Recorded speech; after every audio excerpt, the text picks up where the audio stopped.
Hi, in my latest video I made fairy paste, a cheap homemade alternative to ferrofluid, but how well do the two compare?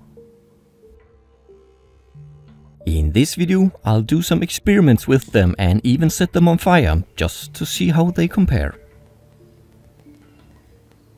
Are to play with. Ferrofluid is amazing to play around with, but you quickly realize that it's very uniform. It forms either a blob or spikes. It may vary between a lot of small spikes or a few larger ones, but always a blob or spiked. Except under the right conditions, where you may see some formed spikes.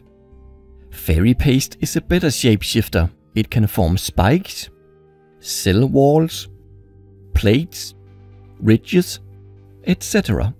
You can't really predict what it will end up looking like, since this level of variation will make me play with fairy paste for longer periods of time. Fairy paste scores the point for playability in my opinion. On a more serious note, ferrofluid has some practical uses. For example, as a seal around shafts in hard disk drives or as a coolant in voice coil gaps in loudspeakers. The voice coil is heated by the power from the amplifier passing through it. By applying the right ferrofluid in the voice coil gap, it will help cool the voice coil and even dampen unwanted vibrations, sound, giving the speaker a clear sound. It is mostly used in tweeters, but I'm using a woofer because I want to see if the ferrofluid will stay in the gap even when the bass is bumping.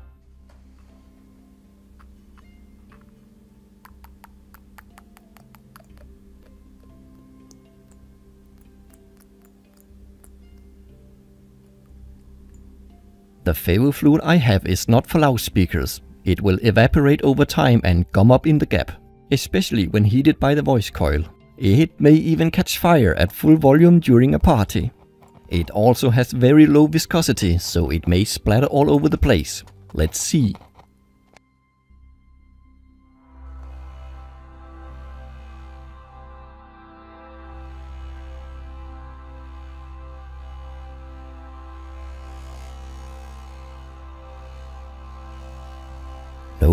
No, it is doing well. The magnetic field is strong enough to hold the liquid firmly in place. Even the ripped coil pumping hard in it will not make it splatter. Impressive. Let's try with fairy paste. At first it looks promising. It reacts like ferrofluid, except for the brown liquid forming. It seems to separate and it no longer looks promising at all.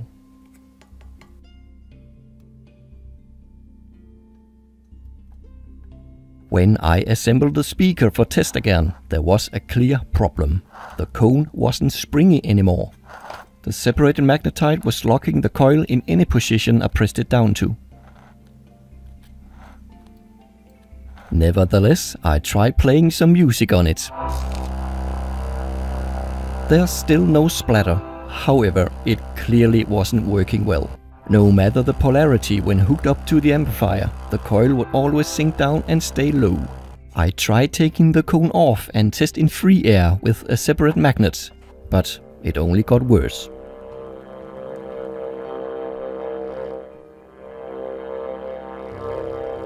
The fairy paste does not like the heat coming from the voice coil. I tried turning the volume down a bit, but little did it help.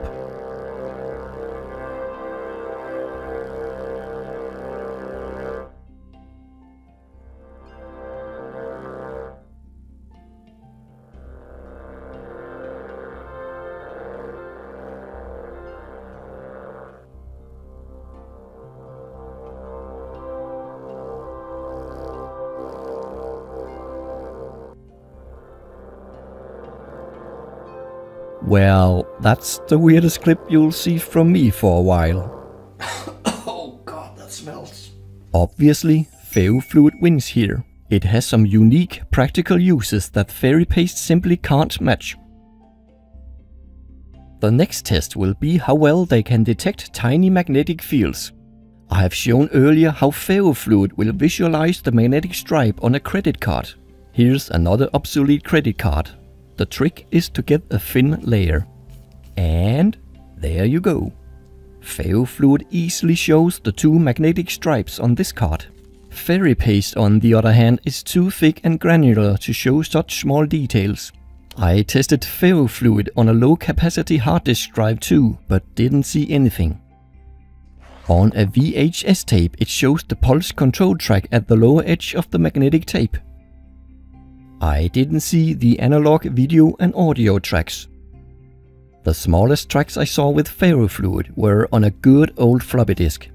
They are barely visible with the naked eye, but zoomed in you can see the circular tracks. Since only ferrofluid is able to show tiny fields, it's another win for it. The cleanup? Oh, the cleanup. They are both horrible in this respect. Ferrofluid can seem impossible to control and contain. It will find and hide its nanoparticles in cracks and creases you didn't even know exist. Fairy paste is like a motor oil based paint. Imagine playing with that in your living room. Honestly, they both lose a point in this category. Shame on both of them. How about storage? This commercial ferrofluid must be kept in an airtight container since the petroleum will evaporate if left in the open for a prolonged time. But the magnetite and carrier fluid will not separate. The temperature alone is enough to suspend and mix the tiny magnetite particles by Brownian motion. To my knowledge, the fairy paste will not evaporate, but I haven't had it for enough time to be sure. However, the magnetite particles are bigger and will slowly sink to the bottom. You will need to mix fairy paste again after long storage. Since ferrofluid will never separate and always is ready for action out of the bottle, it wins in storage. Just make sure it is in an airtight and spill-proof container. Yeah, I've always wanted to see how ferrofluid burns, so for safety reasons, we'll test how easily they catch fire. At first, I tried directly on top of a sphere magnet. I thought I could get away with using a tiny amount of ferrofluid forming spikes on the top pole. It didn't work as planned, but for a failure, it is quite interesting. Notice what happens when I try to set it on fire.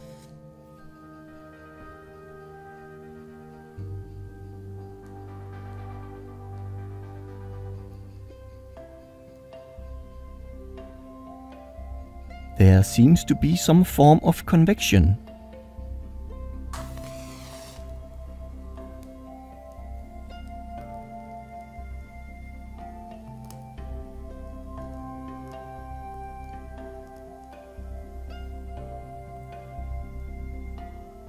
I wasn't able to light it on fire, so let's try a different setup.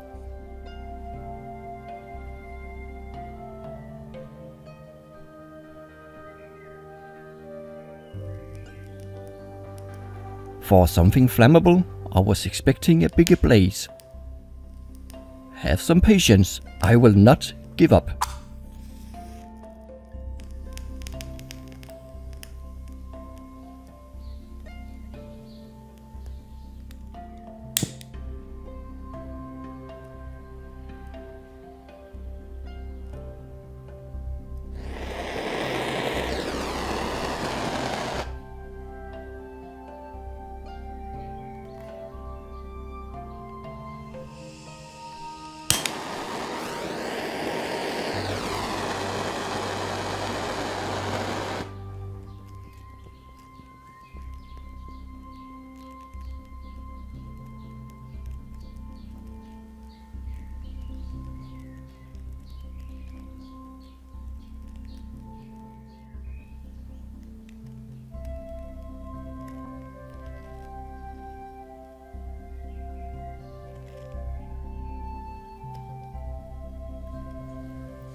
The ash is mostly magnetite and still useful for detecting a magnetic field.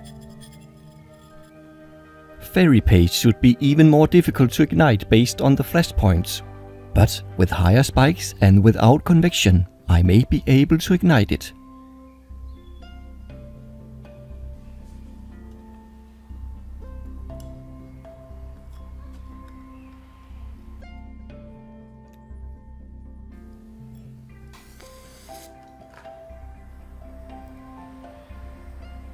Oh, okay.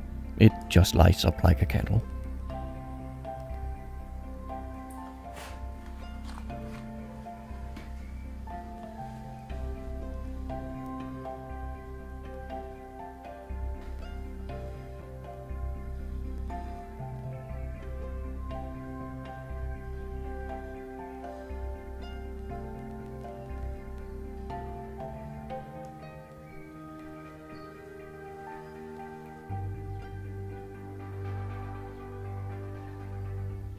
Once again, the magnetite is left behind, this time as some crumbly spikes.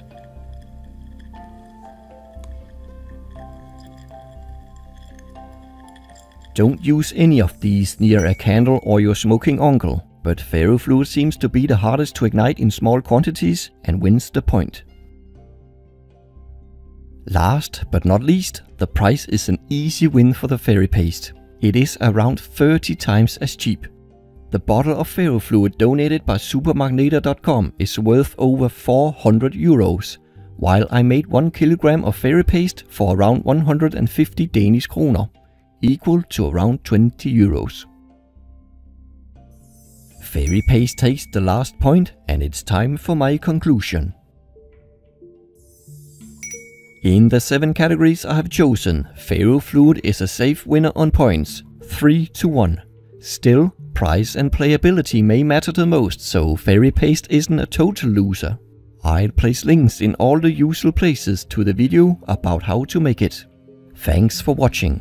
I hope you liked it enough to click the thumbs up button. And maybe subscribe, because in an upcoming video I will unbox something very special for all you big magnet lovers out there.